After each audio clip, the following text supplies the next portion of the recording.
What is going on, guys? In today's video I will show you the best longbow and staff build in Throne of Liberty. So at the start I will give you a quick overview of the playstyle. Then I will explain what skills and upgrades should you focus on. Then as well we will go into what is the best gear and how to get it. And then finally we will take a look at the weapon masteries, stats, your skill rotations, and even what guardian should you use, so we would be able to get the highest damage possible and much more.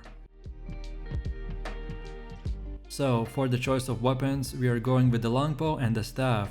This setup is a glass cannon that deals huge amount of damage from a long range by maximizing our specific passives and items. You will need to manage your cooldowns effectively, but if you follow the instructions, then you will be nuking everyone that stands in our way. So let's take a look at our setup, and first of all we have our skills. And for the defensive skill we have the Overtaker, while for active skills I've chosen to go with the Serial Fire Bombs, Judgment Lightning, Ice Spear, Infernal Meteor, Nature's Blessing, Inner Peace, Zephyr Snack, Strafing, Deadly Marker, Ensnaring Arrow, Decisive Sniping, and the High Focus. And as you can see from the gameplay, I don't have all of these same skill icons on my bar. It is because the skill icons will change depending on our specialization setup. So the Serial Fire Bombs will turn into the Focus Fire Bombs. Then the Ice Spear will turn into the Ice Spear Bombardment.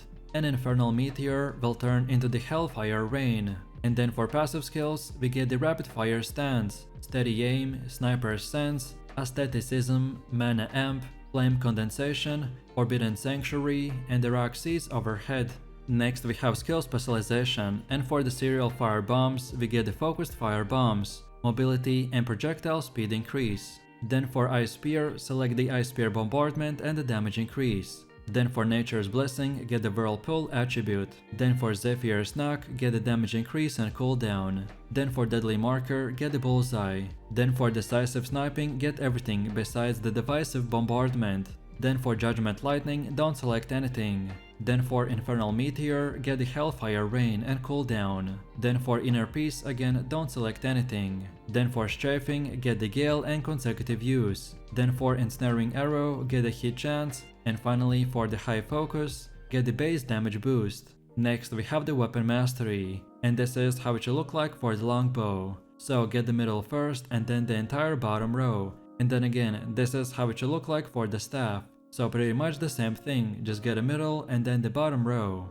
Next let's take a look at the gear, and all of this you can easily farm yourself. If you're looking for a farming build that uses the green gear, then check out my leveling guides that are already up on the channel. So we are using the Carnix Nether Bow with hit chance, heavy attack chance and critical hit.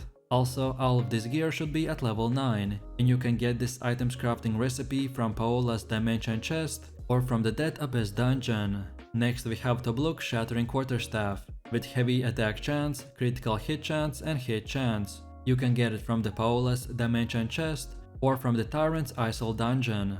Next we have the Feathered Jackskin Mask with ranged evasion, magic evasion and max health. You can get it from the Roaring Temple or the Cursed Wasteland dungeon.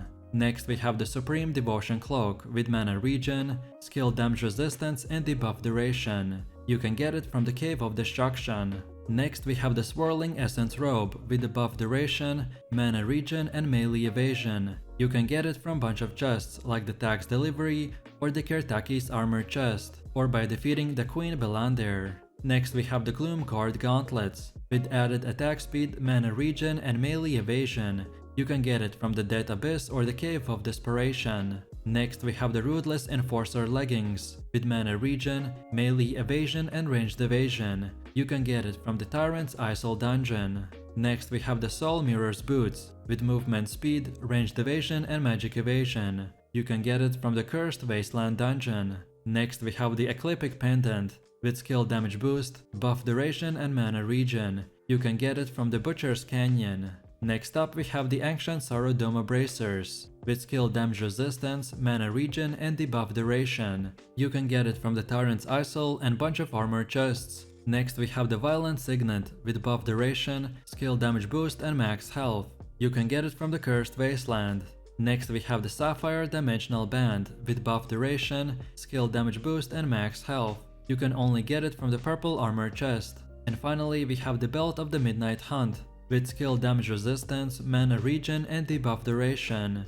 You can get it by defeating the evil eyes. Next up we have the attributes, and depending on your gear you should adjust them accordingly. So first off, our first goal is to reach 50 strength. This will give us extra 100 heavy attack chance, and as we are stacking as much heavy attack as possible, so this will increase our damage dramatically.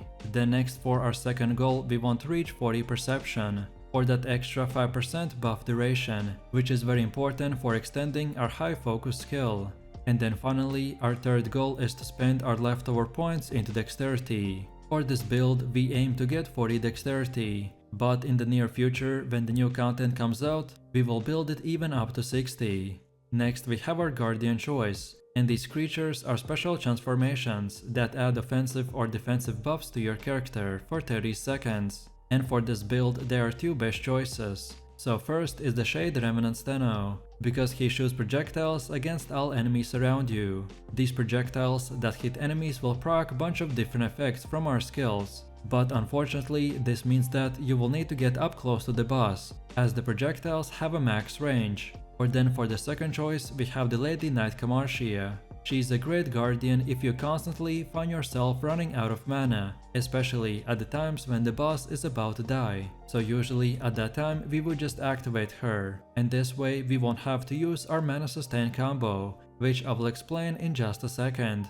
And now finally we have come to the gameplay, and I will split this part into 4 rotations. So we will start with the opening rotation, then the oppressed combo, then the gale combo, and then we will finish it off with the mana sustain combo. So first off is the highest damage rotation, and for this we want to use the high focus, then the hellfire rain, then nature's blessing, then ensnaring arrow, then decisive sniping, then deadly marker, then focused fire bombs, then ice spear bombardment, and then we finish it off with the judgment lightning, and now we rinse and repeat. This combo will reduce your cooldowns, increase our buff duration, and build up multiple burn stacks for massive amounts of DPS. Then next we have the oppressed combo, and this is meant for easy and quick damage against everyone besides the boss. So we simply activate the nature's blessing, then ensnaring arrow, and then we finish it off with the decisive sniping. This combo will boost up our cast time, so then you can do big damage with the rest of the skills. Then next up we have the gale combo, and this time we use the deadly marker, then activate the strafing twice, then Zephyr's knock, then strafing one more time, and then we finish it off with the Zephyr's knock. This combo is meant to build up the gale stacks, and then apply big damage to up to 10 targets. And then finally we have the mana sustain. If you ever run into mana issues, then this is for you. So you simply just use the nature's blessing and then the inner peace. Because of how these two skills work, using the inner peace right after the nature's blessing will significantly boost your mana regen, which will usually give you a full mana by the end of the cast.